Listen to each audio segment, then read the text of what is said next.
오늘 본문 말씀 여러분 잘 알고 있는 말씀이에요.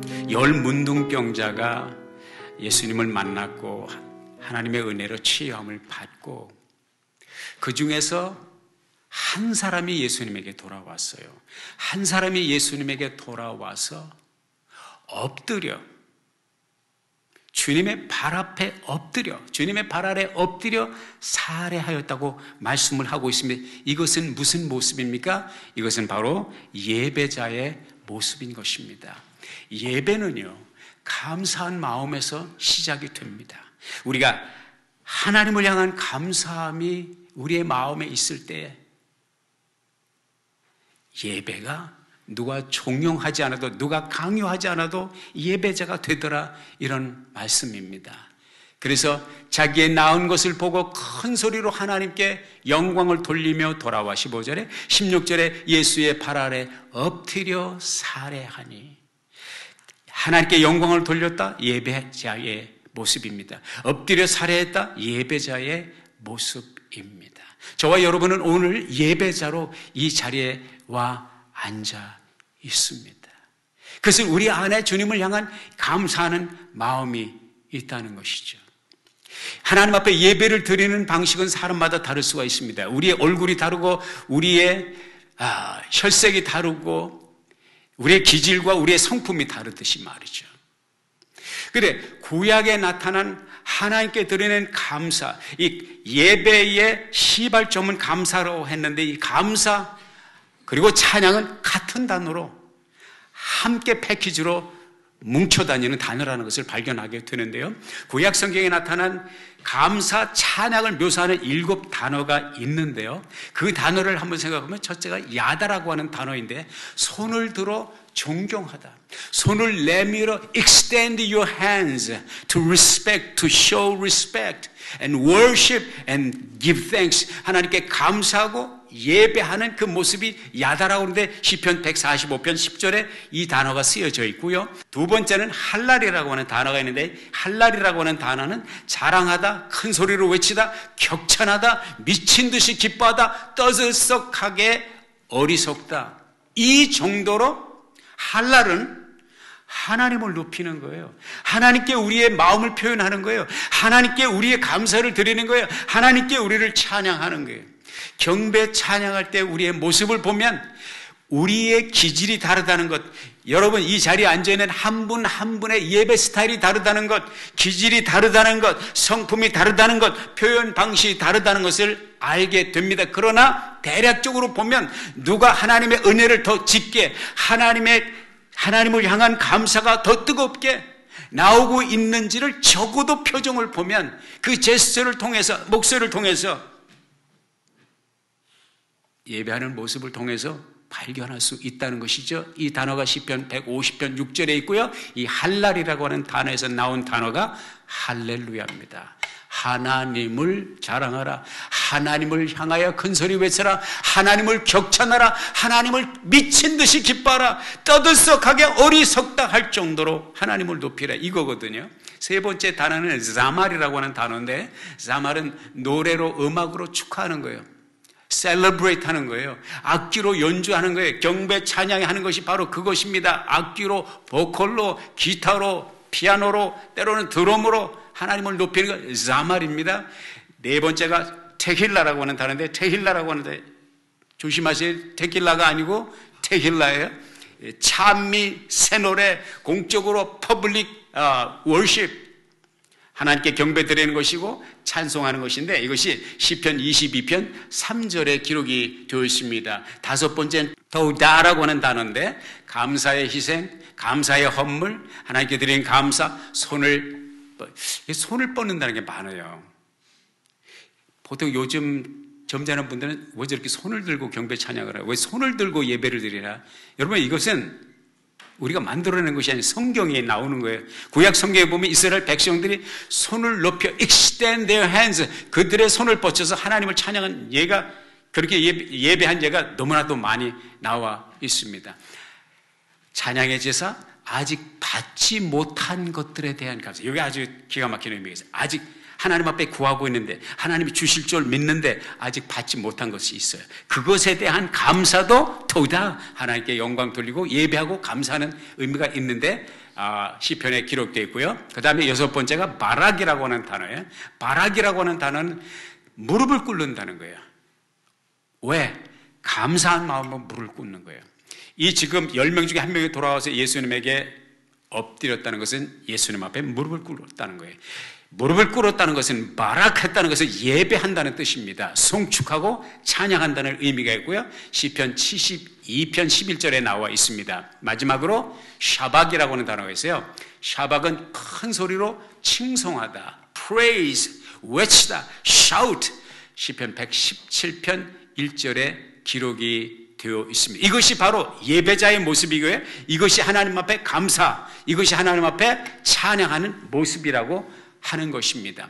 우리가 하나님 앞에 예배할 때에 우리의 몸과 마음을 헌신을 다하여 예배하는데 방해하는 요소가 있단 말이죠. 그것을 리차드 포스터가 이렇게 표현했습니다. 같이 한번 읽어봅시다. 시작. 종종 우리의 조심스레 삼가는 기질은 다른 사람들이 어떻게 생각할까 하는 두려움에 지나지 않는다.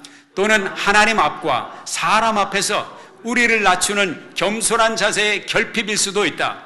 그러나 그것이 우리의 온 몸과 마음을 들여 예배하는 것을 방해해서는 안 된다. 아주 실용적인 우리에게 일침을 가하는 예배자의 모습으로 하나님 앞에 어떻게 예배해야 되는지, 체면 때문에 마음을 하나님께 다 표현하지 못한 케이스가 많이 있다고 하는 것입니다. 사무엘하 6장 16절에 보면 이런 말씀이 있어요. 다윗성으로 하나님의 교회, 법궤, 이 하나님의 임재를 상징하는 하나님의 법궤, 언약궤가 들어올 때 다윗이 너무 즐거우고 기뻐 하나님을 찬양하고 하나님께 예배합니다. 그때 일어난 상황이에요. 사무엘하 6장 16절부터 한번 몇 절 같이 읽어보자고요. 시작. 주님의 궤가 다윗성으로 돌아올 때 사울의 딸 미갈이 창밖을 내다보다가 다윗 왕이 주님 앞에서 뛰면서 춤을 추는 것을 보고 마음속으로 그를 업신여겼다. 자, 미갈이 다윗 왕이 주님 앞에서 뛰면서 춤을 추는 것을 보았는데 그를 업신여겼다 그랬어요. 잘 기억하세요. 20절부터 23절까지 시작. 다윗이 자기의 집안 식구들에게 복을 빌어주려고 궁전으로 돌아가니 사울의 딸 미갈이 다윗을 맞으러 나와서 이렇게 말하였다. 오늘 이스라엘의 임금님이 건달패들이 맨살을 드러내고 춤을 추듯이 신하들의 아내가 보는 앞에서 몸을 드러내며 춤을 추셨으니 임금님의 채통이 어떻게 되었겠습니까? 다윗이 미갈에게 대답하였다. 그로써 내가 주님 앞에서 그렇게 춤을 추었어. 주님께서는 나를 뽑으셔서 주님의 백성 이스라엘을 다스리도록 통치자로 세워주셨어. 그러니 나는 주님을 찬양할 수밖에 없어. 나는 언제나 주님 앞에서 기뻐하며 뛸 것이요. 내가 스스로를 보아도 선한 사람처럼 보이지만 주님을 찬양하는 일 때문이라면 이보다 더 낮아지고 싶소. 그래도 그대가 말한 그 여자들은 나를 더욱더 존경할 것이요. 그러므로 사울의 딸 미갈이 죽는 날까지 자식이 없으니라.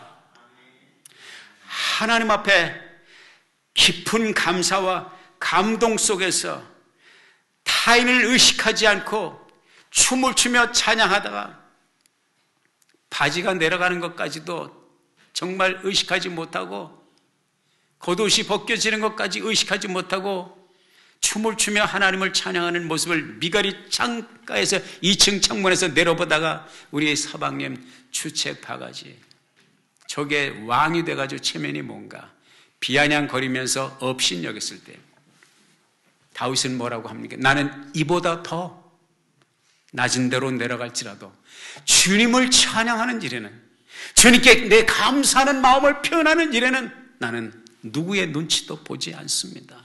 리차드 포스터의 말이 여기서 나온 말이 아니겠습니까?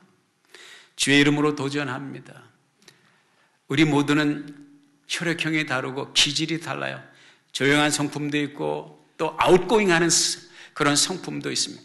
그러나 어떤 성품, 어떤 기질을 가졌든지 분명한 것은 우리가 중심으로 우리의 마음을 다하여 다윗의 심정으로 하나님을 예배하고 하나님께 감사하고 하나님을 찬양할 때 그 하나님이 기쁘게 받으실 줄로 믿습니다. 그것을 멸시하던 미갈은 일평생 태문이 닫혀 자식을 보지 못하는 불상사가 임했다는 사실을 기억하십시오. 같이 한번 읽어봅시다. 시작. 우리 모두가 성품과 기질이 같을 수는 없지만 우리 모두는 하나님께 향한 우리의 감사의 마음을 고백하는 예배자로 살아야 하며 서로의 예배 방식을 존중해야 한다. 손을 들고 누군가 찬양하랍니까? 뭘 저렇게까지 해야 되나? 멸시하지 마십시오. 손을 들고 찬양하십니까? 손을 들지 않고 찬양하는 분이 있습니까? 조용히 찬양합니까? 왜 사람이 저렇게 예배가 열정이 없을까? 탓하지 마십시오.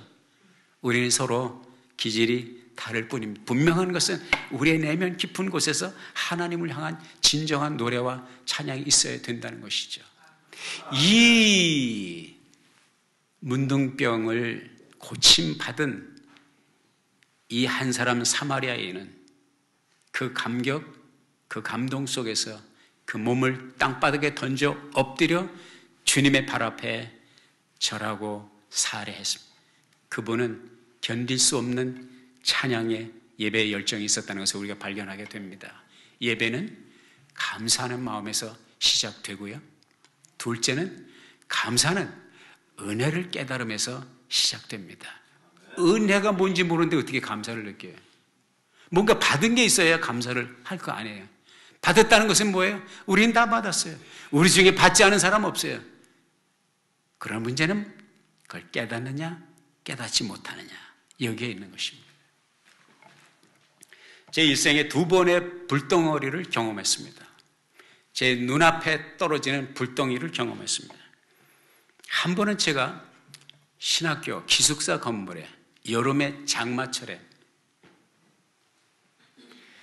기숙사 창가에 투명한 창가에 비가 오는 것을 감상하고 있는데 20m 전방에 있는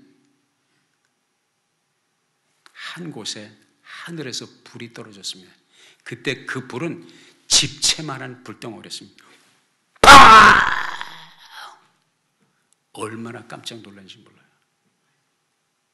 대형 폭탄이 눈앞에서 터지는 것 같은 그런 폭음과 함께 변압기에 벼락이 떨어진 거예요. 그게 진짜 불덩어리. 집채만한 불덩어리가 변압기에 떨어지면서 기숙사 창문이 깨질 정도로 벼락 소리를 들었습니다. 또 하나의 불덩어리는 그 전에, 그 불덩어리를 보기 훨씬 전에 제가 수원에서 조금 더 내려가면 흰돌산 기도원이라고 있었어요. 제가 신학교 다니면서 여름방학 때 한 달 동안 그 흰돌산 기도원에 가서 기도를 한 적이 있습니다. 그런데 하루는 밤에 잠을 자는데 잠이 오질 않아요. 왜? 갑자기 공포가 몰려요. 갑자기 두려움이, 그때 이제 독방에 있었어요. 두려움이 몰려면서 잠을 잘 수가 없어. 내가 하나님 앞에, 하나님 무서워서 잠이 안 옵니다. 하나님 무서워서 잠이 안 옵니다. 공포가 내 온 몸으로 전율을 느끼도록 공포가 오면서 잠을 자서 하나님 나 좀 잠 좀 자게 해주세요. 하나님 앞에 부르짖고 있는데 그때요 북쪽 향하여 작은 창문이 있어요. 요 창문에 반 정도 되나? 그런 작은 창문이 있었는데 그 밤중에 거기서 불덩어리가 그 불덩어리가 그 북녘 향해서 나 있는 창가에 불이 들어오는데 내 가슴, 내 벗벌을 향해서 팍 들어오는데 그러고서 난 기절을 했어요. 그냥 혼절을 한 것 같아. 그냥 눈을 감았어요. 정신 차리고 보니 맑고 밝은 새 아침이더라고요. 밤새도록 아주 푹 잤어요. 할렐루야. 나는 이런 신기한 경험을 하면서 그날 하루 종일 너무 감사한 거예요. 내가 어젯밤에 너무 무서워서 잠을 못 자는데 나 좀 잠 좀 자게 해주세요. 잠 좀 자게 해주시는데 하나님의 성령의 불덩어리 한 덩어리 딱 내게 주시더니 그냥 혼절하여 정신이 나간 사람처럼 밤새워 한 번도 깨지 않고 두려움은 온데간데 없이 편안한 잠을 잘 수가 있었어요. 그때마다 내 그때를 기억할 때마다 하나님 감사합니다. 어디에 있든지 나 홀로 두지 아니하시고 내가 두렵다 할 때 나를 감싸 주시는 성령의 불로 감싸 주시는 그 은혜, 그 깨달음 속에서 하루 종일 주님을 찬양하고 감사했던 그런 기억이 새롭습니다. 은혜를 깨닫게 되면 감사를 느끼고 감사를 느끼면 하나님 앞에 예배를 하게 돼 있죠. 문둥병은 요즘은 뭐 이제 문둥병이라고 표현하지 않고 나병이라고 하고 조금 더 고상한 표현으로 한센병이라고 하죠. 요즘 한국은 문둥병자 거의 없어요. 물론 이제 소록도 같은 데 가면 아직도 좀 계신 분들이 있지만은 그 결핵 접종은 BCG 접종을 하면 그게 이게 문둥병 또 예방도 된대요. 그래서 대한민국 사람은 거의 모두가 이게 면역이 문둥병, 한센병 면역이 되어 있다는 것이죠. 그러나 예수님 계실 당시는 상황이 달랐습니다. 이거 한번 걸리면 그냥 삶의 종점에 도달했다고. 가졌던 누렸던 모든 것을, 왜냐하면 전염병이기 때문에 가족들로부터 분리됩니다. 처 자식으로부터 아니면 남편과 자식으로부터 분리가 됩니다. 가족으로부터, 이웃으로부터, 사회 공동체로부터, 그리고 성전에서 들어가지도 못하고 모든 것으로부터 쫓겨나게 되어 있습니다. 그리고 이 병은 불치병이기 때문에 한 번 걸리면 거의 일평생 기적이 일어나지 않는 이상 그냥 그렇게 버림받은 자의 삶을 살아가는 인생의 막장이라고 할 수가, 무서운 질병이죠. 살이 문드러지고 골마 터지고 말초신경이 다 죽으니까 어느 정도면 밤에 잠을 자는데 그 상처난 곳에 쥐가 와서 뜯어 먹어도 모르고 이튿날 아침에 일어나 보면 귀가 한쪽이 없어. 쥐가 다 뜯어 먹어. 이렇게 손끝이 발끝이 달아나고 문드러지고 없어지고 불거자가 되는 이 무서운 질병. 예수님이 지나가신다는 소식을 듣고 예수 선생님이 우리를 불쌍히 여기소서 외치는 그들의 그 애마디 부르짖음에 우리 주님께서 귀를 기울이시고 주님께서 이리와 내가 고쳐주기, 안수를 하거나 만져주거나 그렇게 하지 않으셨어요. 냉정하게 한 말씀 주셨죠. 그 말씀을 듣고 이제 갔는데 어떻든 이 10명이 예수님을 만나가지고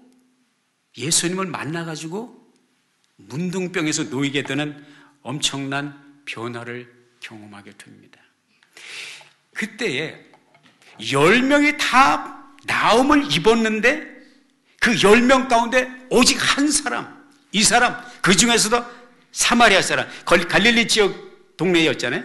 주로 갈릴리 사람들인데, 다시 말해서 유대인들인데, 남왕국. 이방인으로 취급받는 사마리아 사람만이 와서 주님 앞에 엎드려 살해했다고 말씀을 하고 있습니다. 그 이유는 무엇입니까? 그분이 하나님의 은혜를 깨달았기 때문이라는 것입니다. 하나님의 은혜를 깨닫고 우리 주님 앞에 감사하지 않을 수 없고 예배하지 않을 수 없었던 그것을 발견하게 됩니다. 감사는 은혜를 깨달음에서 시작이 된다는 것을 우리가 본문 말씀 통해서 발견하게 됩니다.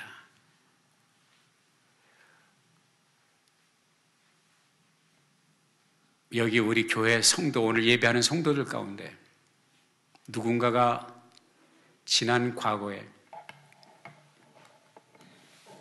문둥병을 앓게 되면 뭐가 있냐면 격리를 해야 되니까, 거리를 둬야 되니까, 부지불식간에 내게 다가와 저 사람은 나를 모르고 다가오는데 나는 내가 문둥병자인 걸 알잖아요. 저 다가오는 사람을 보호하기 위해서 내가 외쳐야 되는 것은 부정합니다, 부정합니다, 부정하다, 부정하다, 언클린, 언클린, 불결하다, 불결하다, 더럽다 계속 외쳐야 돼요. 그건 법으로 돼 있었습니다. 오지 말라는 거예요. 요즘 말로 하면 나는 코비드19 환자예요, 코비드19 환자, 나 환자예요, 환자 외치고 다닐 수 있겠어요? 그래서 타인을 보호해야 되는 불결한 사람입니다. unclean, 부정한 사람입니다. 우리 가운데 과거를 돌아볼 때 부정하다, 불결하다 외쳐야만 했던 사람이 한 사람이 있다면 그건 바로 저입니다. 부정합니다, 부정합니다, 불결합니다, 더럽습니다 외쳐야 되었던 나의 삶에 우리 주님이 어느 날 다가오셨습니다. 그리고 나의 부정함과 나의 불결함과 나의 더러운 것을 싹 씻어 주셨습니다. 나는 이 은혜를 생각하면 하나님 앞에 감사하지 않을 수가 없습니다. 불치의 이 불결한 문제를. 근데 한 가지 흥미로운 것은요, 예수님께서 치료하신 모든 질병은 다 치유되었다고 그랬습니다. Healed, He got healed, they got healed. 고침받았다고 그랬어요. 그런데 문둥병은 치유되었다고 말하지 않습니다. Cleansed, 깨끗해졌다고 말합니다. 왜 그런지 아십니까? 모든 질병 가운데 죄와 우리 인간이 하나님 앞에 범하는 죄와 가장 가깝게 중첩이 된 것이 문둥병이기 때문에, 문둥병은 인간의 죄를 상징하는 병입니다. 그러므로 문둥병은 치유되는 것이 아니라 깨끗해지는 것이죠. 그래서 통일찬송 184장에 보면 나의 죄를 씻기는 예수의 피밖에 없네, 낫이 정케하기도 예수의 피밖에 없네, 예수의 흘린 피 날 희게 하오니 정하고 정하다 예수의 피밖에 없네. 이 예수 그리스도의 피, 세상 무엇으로도 정결하게 할 수 없고 세척할 수 없고 씻어낼 수 없는 그 많은 죄를 우리 주님의 보혈로 씻어 주신 그 은혜를 나는 경험했습니다. 우리 모두가 경험했기에 이 자리에 나온 줄로 믿습니다. 마지막으로 예배는 감사하는 마음에서 시작되고요, 감사하는 은혜를 깨달으면서 시작되고요, 그 은혜는 순종을 통해서 경험된다고 하는 사실인 것입니다. 누가복음 17장 14절에 보니까 같이 한번 읽어볼까요? 시작. 보시고 가라사대 가서 제사장들에게 너희 몸을 보이라 하셨더니 저희가 가다가 깨끗함을 받은지라. 보이라 하셨어요. 주님이 명령하셨습니다. 주님이 만져주거나 고쳐주거나 그렇게 하지 않으셔. 가라고 명령하셨습니다. 가라고 명령하셨을 때 이 10명의 문둥 환자는 여러 가지 반응을 보일 수가 있었습니다. 고쳐달라고 했지 어딜 보내달라고 했습니까? 컴플레인 할 수가 있었어요. 그렇지만 그들은 가다가 주님이 가라, 제사장들에게 가서 보이라, 갑니다. 이것이 바로 순종입니다. 그리고 거기서 기적을 체험합니다. 홍해의 기적은 어떻게 체험합니까? 뒤에서는 바로의 군대가 쫓아옵니다. 앞에는 홍해가 막혔습니다. 하나님이 길을 열어주셔야 되는데 하나님이 주신 명령은 엉뚱한 명령입니다. 모세에게 지팡이로 바다를 가리키라. 이게 지금 말이 되는 소리입니까? 지금 앞이 막히고 진퇴양난인데 문제를 해결해 주셔야지 지팡이를 가지고 나더러 어떻게 하랍니까? 모세는 순종했어요. 지팡이를 가지고 홍해를 가리켰어요. 기적이 일어났어요. 바다를 가르시는 하나님의 능력 가운데 육지같이 건널 수 있었습니다. 순종의 능력입니다. 두 번째, 요단 도하에서 가나안 복지를 들어가기 전에 요단강을 건너라고 하실 때 그 요단강은 범람의 시기였습니다. 홍수가 나서 물이 범람하여 도저히 건널 수가 없습니다. 그런데 하나님께서는 여호수아에게 명령합니다. 하나님의 법궤를 든 제사장들이 물속으로 그 발을 담그라. 아니 40년 전에 하나님 40년 전에는 홍해를 건널 때는 지팡이로 가르라는데 이제 지팡이로 내가 가르라면 하겠는데 왜 그냥 거기 법궤를 맨 채로 들어가라고 하십니까? 이게 인간의 논리야. 인간의 논리. 인간의 논리는 하나님의 기적을 체험하는데 전혀 도움이 안 돼. 저들은 하나님의 명령을 따라 법궤를 메고 하나님이 시키는 대로 물속으로 내 발을 담그라 할 때 담그는 순간에 강이 갈라지는 역사가 있었습니다. 왜? 순종했기 때문입니다. 나만 장군의 기적의 은혜를 아시죠? 아람 나라에서 그 먼 곳에서 선물을 바리바리 싸가지고 엘리사를 만나서 능력의 종, 신유의 역사가 있는 능력의 종 엘리사를 통해서 신유를 체험하기 위해서 왔는데 엘리사는 얼굴도 내다보지도 않고 문 밖에 나오지도 않고 한다는 말이 요단강에 가서 7번 몸을 담그시오. 이게 지금 말이 되는 소리입니까? 내가 이 먼 길을 이 수행원들과 함께 돈을 잔뜩 투자해가지고 여기까지 왔는데 코빼기도 안 내밀고 한다는 소리가 요단강에 가서 물을 7번 담그라. 우리나라는 요단강보다 더 깊고 더 맑고 더 깨끗한 물이 있는데 목욕을 할 것 같으면 내가 우리나라에서 했지 여기까지 왔느냐. 그럴 때에 시종이 하는 말이 그보다 더 어려운 일을 하라고 해도 해야 되지 않겠습니까? 지푸라기를 잡는 심정이라는 거 아시죠? 사람이 고난 속에 있으면 겸손해집니다. 그래서 우리들에게 때로는 고난이 필요해요. 할렐루야. 등 따스고 배부른데 누가 지푸라기를 잡습니까? 죽을 지경이 되니까 지푸라기를 잡는 거예요. 나만이 지푸라기를 잡는 심정으로 말도 안 되는 그 소리인데 하나님의 종 엘리사를 통해서 주시는 하나님의 명령을 따라 요단강 가보시면 알겠지만 실망입니다. 그렇게 낭만적인 데가 아니에요. 별 볼 일 없습니다. 요단강. 거기 가서 7번 몸을 담궜을 때 살이 어린아이와 같이 되었더라. 할렐루야. 이게 기적의 마지막 주님이 베푸신 기적의 은혜는 무엇입니까? 가나안 혼인잔치집의 기적입니다. 잔치집에 포도주가 떨어졌어요. 잔치 정말 심각한 문제가 될 수 있습니다. 주님께서 종들에게 말합니다. 빈 항아리에, 돌 항아리에 물을 채우라. 아니 포도주 떨어졌는데 물을 채우라는 게 무슨 소리예요? 당장 지금 어떻게 포도주가 필요한데. 그럼 그들은 그 마리아의 권고를 따라서 무슨 말씀을 하시든지 그대로 순종하십시오. 그 하인들이 물을 부었습니다. 그리고 이제 떠다가 연회장 그 캡틴에게 갖다 주어라. 그 캡틴이 그 연회장이 그 맛을 보니까 지금까지 마셔본 적이 없는 포도주 맛을 경험하게 되죠. 이것이 기적의 은혜입니다. 이 기적의 은혜는 순종을 통해서 나타납니다. 시간이 갔지만 요 간증 하나 해야 될 것 같아요. 미국 목사님의 성도의 간증입니다. 목수인데 이분이 잡이 없어. 일이 없어서 고민이 됩니다. 하나님 앞에 기도를 합니다. 하나님, 일거리를 주십시오. 일거리를 주십시오. 그때 하나님께서 이분에게 감동을 주십니다. Sawhorse, 톱질 모탕을 만들어라. 톱질 모탕이 뭔지 아세요 혹시? 이 목수가 일을 하는 작업台, 테이블이죠. 이게 톱질 모탕이에요. Sawhorse라고 그래요. 이걸 만들으라는 거예요.